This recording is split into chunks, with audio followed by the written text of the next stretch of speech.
지금부터 내가 해주는 얘기 들어주겠니?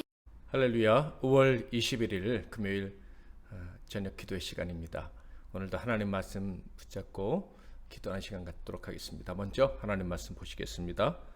잠언 12장 13절부터 28절 말씀입니다. 구약성경 잠언 12장 13절에서 28절까지 말씀 중에서 14절까지 봉독해 드리겠습니다. 악인은 입술의 허물로 말미암아 그물에 걸려도 의인은 환난에서 벗어나느니라. 사람은 입의 열매로 말미암아 복록에 족하며 그 손이 행하는 대로 자기가 받느니라. 아멘. 오늘은 입술의 열매라는 제목으로 하나님 말씀을 상고하겠습니다. 저는 어렸을 적에 영화를 참 좋아했습니다. 그렇지만 여러 가지 형편상 극장은 자주 가지 못했죠. 그저 TV에서 나오는 주말의 명화라는 프로그램을 통해서 영화를 많이 접했었습니다. 주말에 가족과 함께 그 영화 보는 시간을 기다리고 했던 기억이 납니다. 어렸을 적에 제가 TV에서 봤던 영화들은 보통 명화라고 부르는 아주 좋은 영화들이었습니다. 그래서 아주 감동을 주는 그런 영화들이 참 많았죠. 그래서 저는 영화라는 것은 사람의 마음을 감동시켜주고 또 마음속으로 여러 가지 생각을 하게 해주는 인생의 의미를 느끼게 해주는 것이 영화다라고 생각을 했던 것 같습니다. 당연히 그래야지만 또 좋은 영화다라는 생각도 있었고요. 그러다가 중고등학교 시절로 넘어오면서 친구들과 함께 극장에서 처음으로 오락 영화라는 것을 봤습니다. 바로 취권이라는 영화죠. 그걸 보면서 아무 생각 없이 보는 영화도 그냥 재밌다, 의미가 있을 수도 있겠다라는 생각을 조금 했습니다. 그러다가 참으로 충격적인 영화를 한 편 접하게 되었는데요. 선배 형과 친구들과 함께 가서 봤던 영화인데 바로 대부라는 영화입니다. 저는 이 영화를 보면서 큰 충격을 받았던 기억이 납니다. 같이 갔던 형과 친구들은 괜찮은 것 같은데 저 혼자 속으로 큰 충격을 받았던 것 같았습니다. 제게 그 충격을 안겨준 장면은 바로 이것이었어요. 마피아가 상대편 마피아, 그러니까 자기와 원수진 마피아를 향해서 총을 난사하는 장면이었습니다. 기관총으로 차에 타고 가던 사람을 쏴서 살해하는 장면이었는데 그것이 제게 얼마나 큰 충격이 되었는지 모르겠습니다. 제가 그 장면을 보면서 충격을 받았던 이유는 바로 그런 장면을 전에 본 적도 없었고 상상한 적도 없었기 때문이었을 것이다 라는 생각이 들어요. 그런데 얼마 후에 시간이 얼마나 지났는지는 알 수 없지만 저는 더 놀라운 사실을 확인할 수 있게 되었는데요. 그것은 그런 잔인한 장면이 또 나왔을 때 처음처럼 그렇게 놀라지 않았다 하는 거예요. 충격을 받지 않는 나 자신을 보면서 더 놀랐던 기억이 납니다. 저는 그때 일을 생각할 때마다 사람의 마음이 참 악하구나 라는 생각을 하게 됩니다. 사람이 얼마나 그 마음이 악하고 또 쉽게 악에 오염될 수 있는지를 생각하게 되는 것이죠. 그래서 악에 대해서, 죄에 대해서 너무 쉽게 둔감해질 수 있겠구나 라는 생각을 합니다. 그렇기 때문에 사람은 자신이 행하는 악에 대해서 쉽게 합리화시키고 심지어 어떤 사람은 자기가 지은 죄를 잊어버리기까지 하고 생각지도 않는 사람도 있는 것입니다. 처음에 죄를 지을 때는 무섭고 떨리죠. 그런데 죄가 쌓이면 더 이상 무섭지가 않은 거예요. 그리고 심지어 이것은 당연한 행동이라고 하고 이 행동의 원인을 다른 사람에게 돌리는 아주 비양심적인 말과 행동도 서슴지 않게 되는 것입니다. 저는 언어 생활도 마찬가지라고 생각합니다. 이 언어 역시도 사람의 타락된 마음에서 나오는 것이기 때문에 그렇죠. 저는 욕을 하는 것을 참 싫어합니다. 어렸을 때부터 싫어했어요. 물론 욕을 좋아하는 사람은 없겠지만은 저는 제가 아주 특별히 싫어한다고 생각을 해요. 아마 어렸을 때 제가 받은 교육과 신앙생활 때문이 아닐까 생각을 합니다.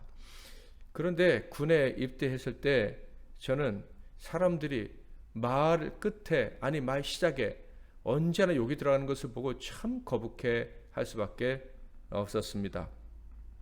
욕이 없으면 말이 이어지지 않는 정말 이상한 세계에 속한 사람들을 보면서 저는 놀랐을 뿐만 아니라 이런 사람들이 너무 많다는 생각도 해보았죠. 그런데 지금은 주변에서 들려오는 욕에 대한 소리를 들어도 조금 불편하긴 하지만 예전처럼 그렇게 힘들지는 않습니다. 저 사람이 또 욕을 하는구나 하는 생각이 들 정도죠. 심지어 TV, 특별히 유튜브 같은 것을 보게 되면 욕이 마치 애교처럼 사용되는 것도 보게 됩니다. 악한 말, 잔인한 말, 남을 멸시하고 험담하고 음담패설을 하고 냉소적으로 남을 조롱하는 말들이 여과 없이 TV에 또 유튜브를 통해서 나온다. 어린 아이들까지도 문제없이 그런 얘기를 듣고 있다라는 거예요. 그래서 가만 보면 점잖고 그리고 평범한 깨끗한 담백한 언어 습관을 가진 사람이 바보가 되는 경우도 있는 것을 보게 됩니다. 정제되지 않고 거칠고 악한 언어 습관을 가진 자가 오히려 주류가 되고 바른 언어 생활을 하는 자가 비주류가 돼서 끌려가는 것 같다라는 생각이 들기까지 하는 거예요. 그래서 밀리지 않으려고 세력 다툼에서 앞서가려고 일부러 도욕을 하는 것은 아닌가 하는 생각마저 듭니다. 분명 우리의 환경은 선하고 아름다운 언어 생활을 할 수 있는 환경이 아니다. 아마 점점 더 그렇게 되어져 갈 것이다 라고 생각을 합니다. 국어 학자들도 말하죠. 처음에는 말이 점점 세지다, 경음화, 그리고 나중에는 아주 세진다, 격음화, 이런 식으로 하다가 쌍자음이 나오다 그 다음에 아주 카 이런 식으로 말이 변한다 이런 얘기를 하지 않습니까? 그래서 심지어 말이 세야 더 잘 들리고 전달도 잘 되고, 그래서 심지어 어떤 목사님은 욕을 섞어서 설교하는 경우도 있었던 것 같습니다. 그런데 그래야 사람들이 잘 들리고 마음에 와닿는다 하니 참으로 이상한 세상이 아닐 수가 없는 거예요. 자, 그러면 성경은요, 시대의 변화에 따라서 우리 언어 생활이 이렇게 세지고 심지어 악해지는 것을 어떻게 판단하고 있을까요? 그런 우리 언어 생활을 이해해주고 동조해 줄까요? 이에 대한 예수님의 말씀을 들어본다면 우리는 쉽게 판단할 수 있을 것입니다. 마태복음 5장 22절, 나는 너희에게 이르노니 형제에게 노하는 자마다 심판을 받게 되고 형제를 대하여 라가라 하는 자는 공회에 잡혀가게 되고 미련한 놈이라 하는 자는 지옥불에 들어가게 되리라. 예수님의 말씀은 아주 단호하심을 알 수가 있어요. 친구에게 욕을 하면 지옥불에 떨어진다라는 말씀을 하십니다. 그러니까 예수님은 우리 언어 생활에 아주 관심이 많으신 분인 거예요. 나아가 우리 언어 생활에 대해서 타협할 마음이 조금도 없으신 분이다. 당연히 우리 언어 생활은 예수님처럼 거룩해야 된다라는 것이 예수님의 확고부동한 뜻이다 하는 것을 알 수가 있습니다. 마태복음 12장 36절 30절에 보면 예수님이 타협하실 생각이 없다는 것을 분명히 알 수 있는데요. 내가 너희에게 이르노니 사람이 무슨 무익한 말을 하든지 심판날에 이에 대하여 신문을 받으리니 내 말로 의롭다함을 받고 내 발로 정죄함을 받으리라.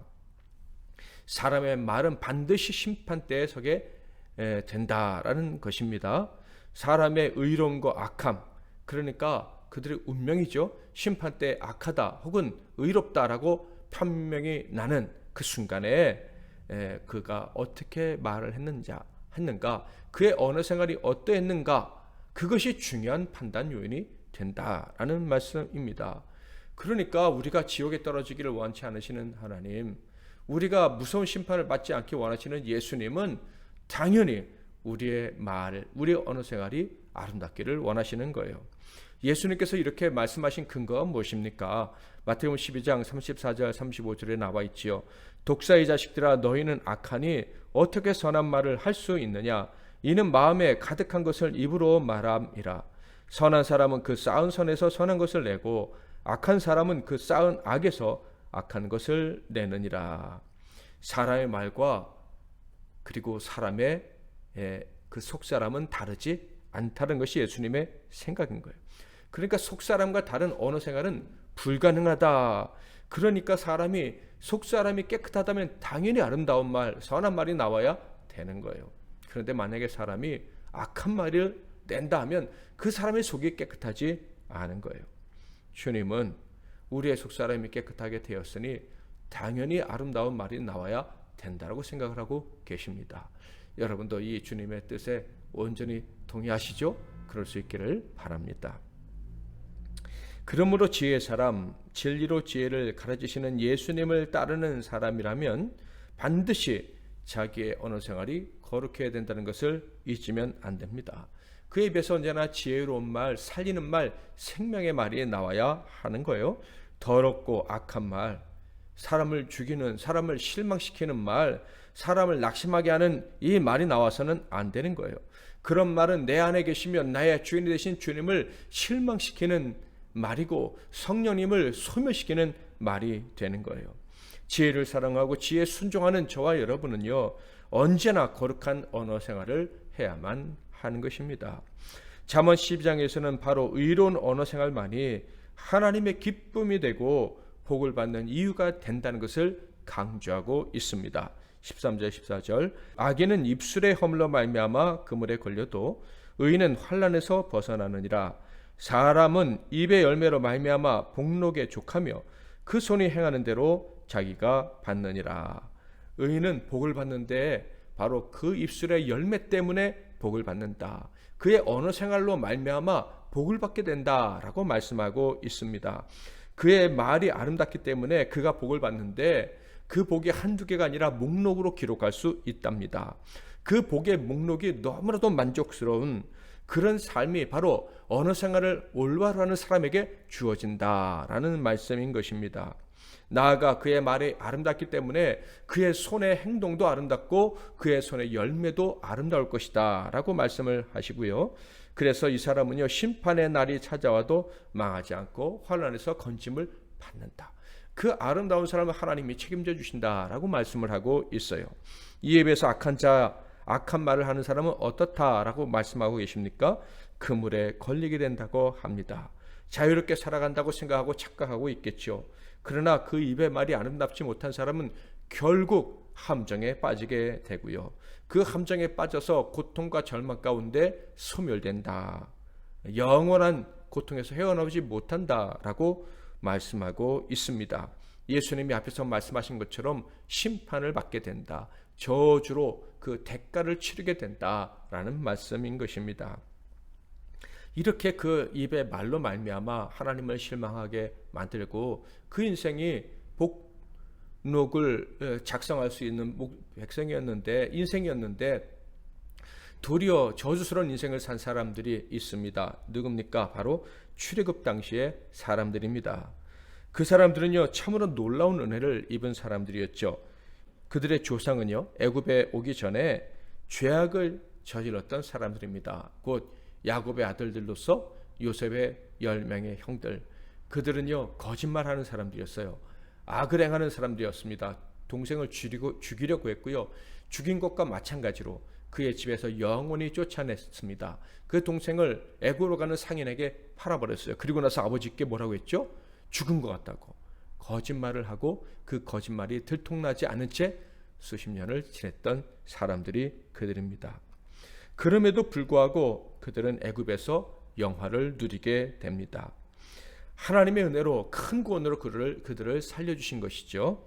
그러다가 애굽의 종살이를 하게 되었지만 그러면서 하나님의 약속을 잊어버리고 하나님을 향한 신실한 믿음도 잃어버렸지만 하나님이 모세를 보내서 그들을 구원해 주셨습니다.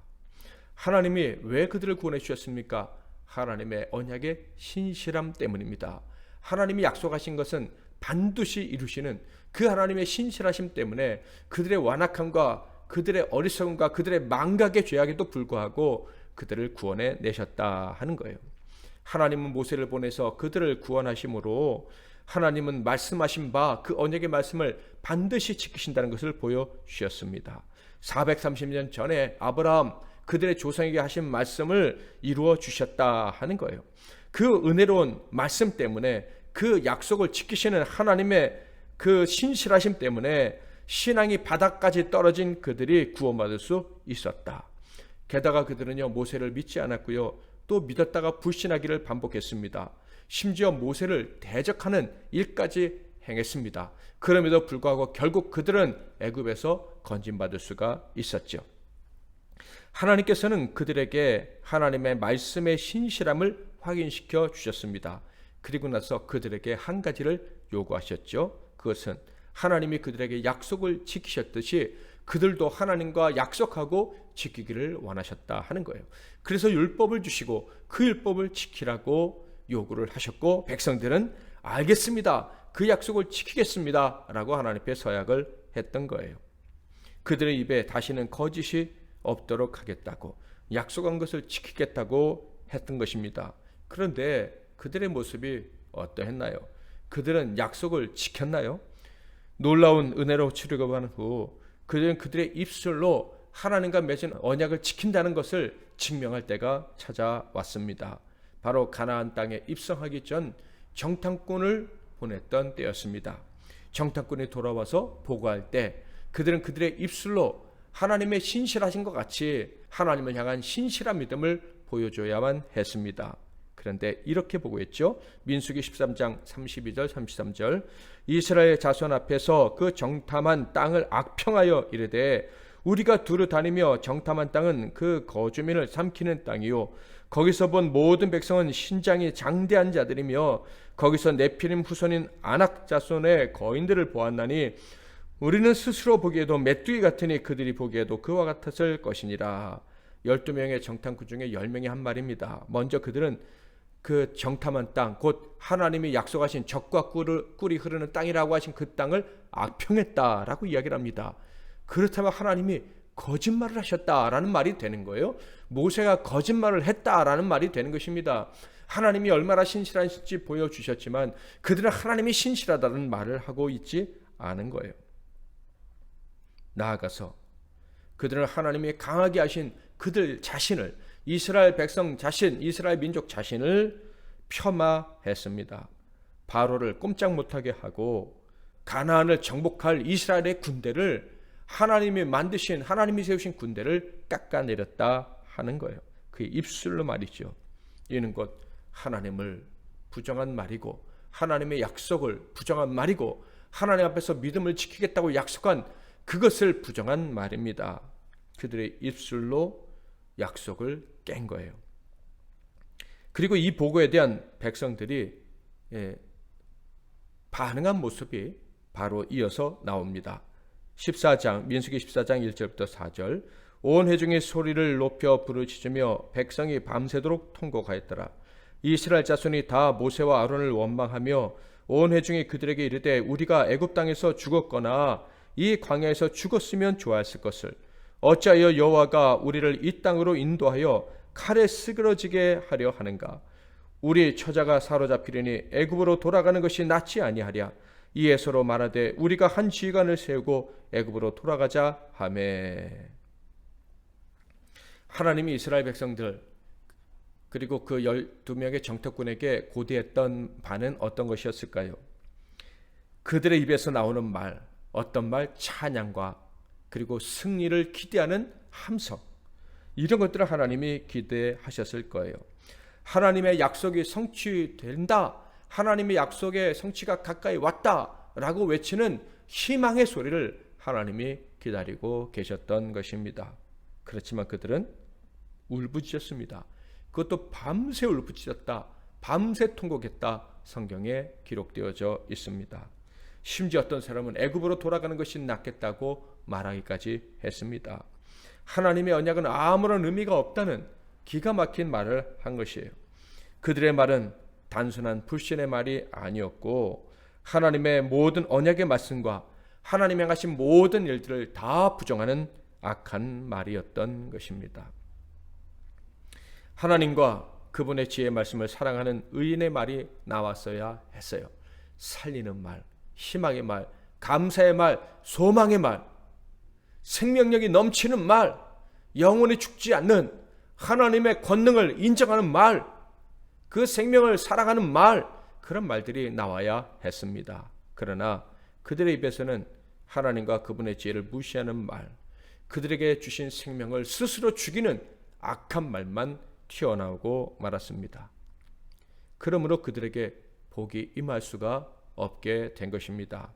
그들의 인생 수첩에 기록되어져야 했을 복의 목록이 다 지워지고 말았습니다.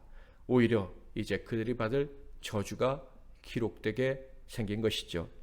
그들이 받은 저주의 한 대목만 읽어볼까요? 민수기 14장 22절 23절. 내 영광과 애굽과 광야에서 행한 내 이적을 보고서도 이같이 10번이나 나를 시험하고 내 목소리를 청종하지 아니한 그 사람들은 내가 그들의 조상들에게 맹세한 땅을 결단코 보지 못할 것이요 또 나를 멸시하는 사람은 한 사람도 그것을 보지 못하리라. 사랑하는 성도 여러분, 모든 사람에게 말은 아주 중요합니다. 그래서 이런 말이 있죠. 말 한마디가 청년빛을 갚는다. 한마디의 말이 사람을 살리기도 하고 죽이기도 한다. 믿지 않는 사람들조차도 말이 얼마나 중요한지 잘 알고 이런 말을 만들어낸 것입니다. 그렇다면 하나님의 백성들, 곧 보이지 않는 하나님을 믿되 그분의 말씀을 의지하여 영원한 생명을 얻은 하나님의 말씀으로 세상을 창조하셨다는 사실을 믿는 저와 여러분에게 이 언어 생활, 이것은 얼마나 소중한 것이겠습니까? 말할 필요가 없을 정도로 성도들의 말은 너무나도 중요한 거예요. 그러니까 참된 성도라면요, 언제나 자신의 입술의 열매를 점검하고 또 점검해야 합니다. 오늘 내가 한 말, 아니 바로 전에 한 말, 아니 이제 내가 앞으로 할 말, 그 말들을 생각하고 점검해야 하는 게 저와 여러분이다 하는 거예요. 무엇보다 신중해야 되는 것이 바로 우리의 입술의 열매라는 것을 기억하고 살아가는 저와 여러분이 되시기를 축복합니다. 우리 신자들은요, 선한 열매를 맺으면서 살아가게 된 존재들입니다. 자, 그런데 가장 쉽게 맺을 수 있는 열매가 바로 입술의 열매라는 것을 우리는 꼭 기억하실 수 있기를 바랍니다. 예수 믿고 구원받은 순간 다른 열매는 몰라도 입술의 열매는 바로 맺을 수가 있는 거예요. 반대로 입술의 열매, 그것으로 하나님의 영광을 가장 쉽게 가릴 수도 있다는 것을 우리는 알아야 합니다. 그래서 지혜로운 자, 의인은 말하기보다 듣는 것을 더 좋아하는 법이에요. 행동하기 전에 듣고 생각하죠.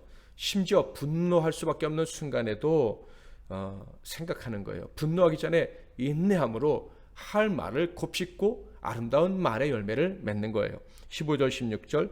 미련한 자는 자기의 행위를 바른 줄로 여기나 지혜로운 자는 권고를 듣느니라. 미련한 자는 당장 분노를 나타내거니와 슬기로운 자는 수욕을 참느니라. 당장 말을 하면 마음이 편할 것 같은 욕망이, 충동이 막 생기죠. 착각입니다. 지혜자는요, 결코 먼저 분노를 표출하지 않고 참으면서 하나님의 뜻, 하나님의 계획에 대해서 묻고 질문하는 거예요. 그래서 필요하다면 끝까지 말하지 않고 견디는 것입니다. 끝까지 싸우지 않고 하나님이 싸우실 때까지 기다리는 것입니다. 그러면 그는 하나님의 복을 받고요, 상황을 지혜롭게 해결할 수 있는 능력을 경험하고요, 심지어 하나님이 해결해 주시는 것을 체험하게 되는 것입니다. 의인들은 말을 할 때 하나님이 기뻐하시는 말을 해야 됩니다. 곧 진리를 말해야 되는 거예요. 진리 가운데서 지혜로운 말을 해야만 하는 것입니다. 17절. 진리를 말하는 자는 의의를 나타내어도 거짓 증인은 속이는 말을 하느니라. 진리를 말하는 자, 이 여기서 말하는 진리는 곧 구원의 진리를 말하는 거겠죠. 하나님이 창조되신과 하나님이 죄인을 어떻게 구원하셨는지에 대한 이 진리를 말하는 사람이 바로 지혜로운 언어 생활을 하는 사람이다라는 거예요. 사랑하는 성도 여러분, 저와 여러분의 말이 이 진리 위에 늘 있기를 바랍니다. 복음 위에 있기를 바랍니다. 영적 사고의 기본 원리가 있어요. 예수께서 우리를 구원하셨다는 것. 나는 죄인이었는데, 정말 이 세상에서 가장 큰 죄인이었는데 하나님이 그 아들 독생자를 우리에게 값없이 보내주시고 우리를 위해서 십자가에서 죽게 하심으로 우리가 거저 구원받았다는 사실, 이것이 우리가 영적 사고를 하는데 기본 원리다 하는 거예요. 이 사고가 딱 잡혀있으면 우리는 함부로 남을 미워할 수도 없고 남을 저주할 수도 없고 남이 죄수 중에 죄수인 내가 살아나는 것처럼 살아나기를 원하는 마음으로 이야기를 하게 되는 거예요. 저와 여러분에게 이 영적 원리가, 이 영적 원리의 기본이 튼튼할 수 있기를 바랍니다. 그래서 언제나 진리를 말할 수 있기를 바라요. 그러면 거짓을 말할 수가 없고요, 속임수를 말할 수가 없어요. 남을 죽이고 남을 넘어뜨리라는 말을 할 수가 없고요, 살리라는 말을 할 수밖에 없는 것입니다. 그래서 18절부터 20절을 보면 진리를 말하는 사람, 그러니까 복음의 기초 위에서 영적 사고를 제대로 하면서 말하는 사람은요, 그 말의 열매로 남에게 유익을 끼치게 된다라고 말씀하시는 거예요. 읽어볼까요? 칼로 찌름같이 함부로 말하는 자가 있거니와 지혜로운 자의 혀는 양약과 같으니라. 진실한 입술은 영원히 보존되거니와 거짓 혀는 잠시 동안만 있을 뿐이니라. 악을 꾀하는 자의 마음에는 속임이 있고 화평을 의논하는 자에게는 희락이 있느니라. 의인에게는 어떤 재앙도 임하지 아니하려니와 악인에게는 앙화가 가득하리라. 의인의 말은 좋은 약과 같다고 말씀하고 있습니다. 그래서 사람을 살리는 거예요. 자신도 살릴 뿐만 아니라 공동체를 유익하게 만든다 하는 거예요. 그러므로 의인의 말은 가치가 있어서 보존이 되는데 영원히 보존된다라고 기록되어져 있습니다. 또한 의인의 말은 언제나 화평을 구하기에 그는 희락을 맛보게 된다. 그 공동체가 함께 그와 대화할 때마다 희락, 즐거움을 느끼게 된다라는 거예요. 그래서 결국 의인은요, 하나님의 은혜를 입어 절대 재앙을 맞지 아니하고 재앙의 때에도 구원하심을 맛보게 된다 하는 거예요. 악인은 그 반대겠죠. 사랑하는 성도 여러분, 사도 바울은요, 온 힘을 다해서 율법주의를 공격했습니다. 교회에 율법주의가 들어오지 못하게 하려고 애를 썼어요. 이 율법 대신에 자유의 복음이 교회 안에 충만하게 되기를 원했습니다. 그래서 이방인과의 식사 자리에서 피했던 이 베드로를 무섭게 책망했죠. 율법을 지키는 사람이 율법을 지키지 않는 이방인과 같이 식사할 수 없다는 이 유대인의 관습을 들어서 피했던 이 바울을 책망했던 것입니다. 또한 시장에서 파는 고기를 먹어도 되느냐라는 질문에 먹어도 된다, 궁극적으로 먹어도 된다, 자유가, 그리스도께서 주신 자유가 그것을 가능하겠다라는 말씀도 했습니다.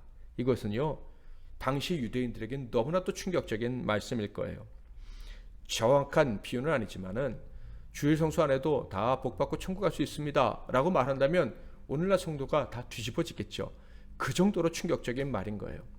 요즘은 비대면 예배가 일반화되어 가지고 주일 예배, 그것도 영상으로 한 번만 드려도 신앙생활이 유지되는 것 같이 생각하는 분들이 많이 생겼습니다. 얼마 전만 해도 그런 것은 상상할 수도 없는 것이었죠. 자, 우리 믿음의 가장 중요한 것은요, 예수님의 죽으심과 부활로 인한 구원, 속죄함 받고 하나님의 아들이 되는 이 구원입니다. 이것이 가장 중요한데 여러 가지 율법들, 그러니까 사람들이 만든 계율로 이 복음이 망가지고 그래서 성도들의 자유가 소멸되는 것을, 제한받는 것을 사도 바울이 아주 경계했던 거예요. 그래서 아주 파격적이고 충격적인 말들을 했던 것입니다. 그러나 바울은 한 가지 더 알고 있었죠. 자기가 자유를 강조할 때 믿음이 약한 성도들이 방종에 이르지 않을까, 그것을 염려했습니다. 차라리 절대 그런 고기 먹지 말아라, 이방인과 절대 섞이지 말아라 하면 믿음을 지킬 수 있었던 사람들이 이방인과 같이 밥 먹어도 돼, 이방신에게 제사드렸던 음식을 먹어도 돼 하는 말을 들은 약한 사람들이 이방신을 섬기는 사람들과 가까이 하다가 결국 하나님을 잊어버리게 되지는 않을까 염려했었다 하는 거예요. 그래서 이런 말을 한 거예요. 고린도 전서 8장 9절, 그런즉 너희 자유가 믿음이 약한 자들에게 걸려 넘어지게 하는 것이 되지 않도록 조심하라. 또한 이런 경고의 말씀도 있죠. 갈라디아서 5장 13절, 형제들아 너희가 자유를 위하여 부르심을 입었으나 그러나 그 자유로 육체의 괴를 삼지 말고 오직 사랑으로 종노릇하라. 여러분, 이 말씀과 우리 언어 생활을 좀 연결해서 생각해 보겠습니다. 복음의 능력을 아는 자의 입장에서 우리의 언어 생활이 조금 부족해도 구원을 받을 수 있다라고 말할 수가 있습니다. 율법주의적인 입장에서는 어떻을까요? 구원받았다고 하면서 더러운 말을 한다면 그는 절대 구원받을 수 없을 것이다. 그 안에 더러운 게 가득했기 때문이니까. 여러분은 어떤 것을 취하시겠습니까? 여러분, 구원받은 사람은요, 그 속도 깨끗해진 사람이에요. 당연히 좋은 열매를 맺을 수밖에 없고요. 그 열매 중에 하나가 입술의 열매인데 가장 신속하게 맺을 수 있는 이 입술의 열매를 구원받은 사람은 맺을 수가 있는 거예요. 가장 신속하게 맺을 수 있을 뿐만 아니라 가장 중요한 열매이기도 하죠. 출애굽한 이스라엘 백성들, 그들이 하나님께 요구받은 열매는 별로 없었어요. 구원받은 그들에게 하나님이 선교와 전도를 요구하셨겠습니까? 구제 사역을 요구하셨겠습니까? 하나님이 요구하신 것은 많지 않았어요. 그저 입술의 열매를 기다리고 계셨을 뿐입니다. 그런데 그 입술의 열매를 맺지 못해서 가나안 땅에 들어가지 못하게 된 것입니다. 이것에 주는 교훈을 저와 여러분은 절대 잊지 말아야 할 것입니다. 우리는 자유로운 사람들이에요. 하나님께서 우리의 부족함에도 불구하고 영원히 구원받는 천국에 들어갈 수 있는 그 자격을 주셨다 하는 거예요. 놀라운 구원을 받은 거예요. 그런데 놀라운 구원을 받았다면 우리는 열매를 맺을 수 있다는 것도 알아야 하는 거예요. 구원을 받았다는 것을 안다면 열매를 맺어야 된다는 사실을 잊으면 안 된다 하는 거예요. 그 열매가 무엇입니까? 가장 먼저, 가장 쉽게, 그리고 반드시 맺을 수 있는 열매는 바로 입술의 열매인 거예요. 그 열매를 맺어야 우리가 구원받은 사람이라는 것을 증명할 수 있고요. 우리가 복받은 사람이라는 것을 증명할 수 있고요. 그리고 실제로 우리가 받은 복의 목록을 적으면서 기뻐할 수가 있는 것입니다. 우리가 진짜 구원받은 사람인데 주님이 주신 자유로 입술의 열매를 함부로 맺으려고 한다면 우리는 혹시 구원받은 사람이라 할지라도 하나님 주신 복의 열매를 그 목록을 기록하지 못할 것입니다. 하나님이 주신 복을 받아 누리시기를 바랍니다. 복의 목록을 적어가면서 사람들을 유익하게 하면서 살아가는 우리 모두가 되기를 축복합니다.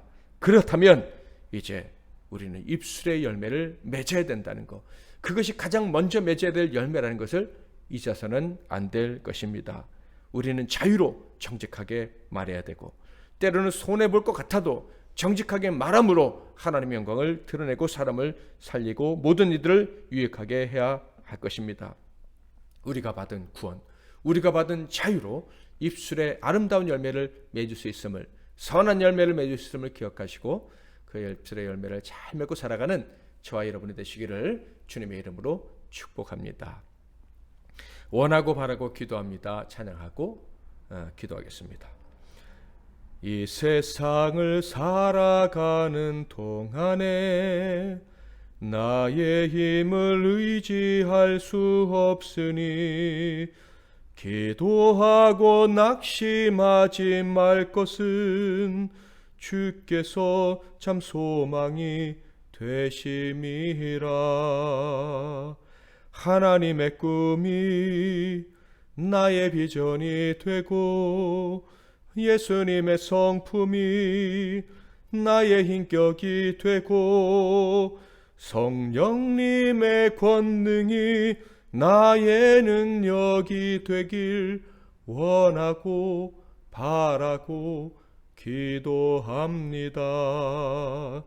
주의 길을 걸어가는 동안에 세상의 것 의지할 수 없으니 감사하고 낙심하지 말 것은 주께서 참 기쁨이 되심이라. 하나님의 꿈이 나의 비전이 되고 예수님의 성품이 나의 인격이 되고 성령님의 권능이 나의 능력이 되길 원하고 바라고 기도합니다.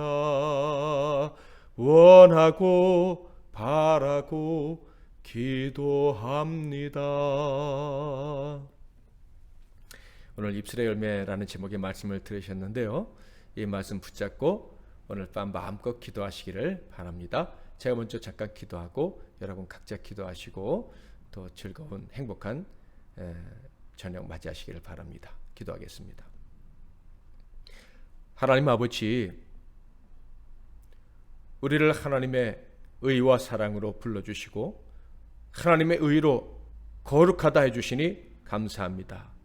거룩한 삶, 의로운 삶 살게 되었사오니 의로운 자답게 거룩한 자답게 열매를 맺게 하시되 무엇보다도 가장 먼저 당장 맺어야 되는 입술의 열매를 맺을 수 있도록 은혜 베풀어 주옵소서.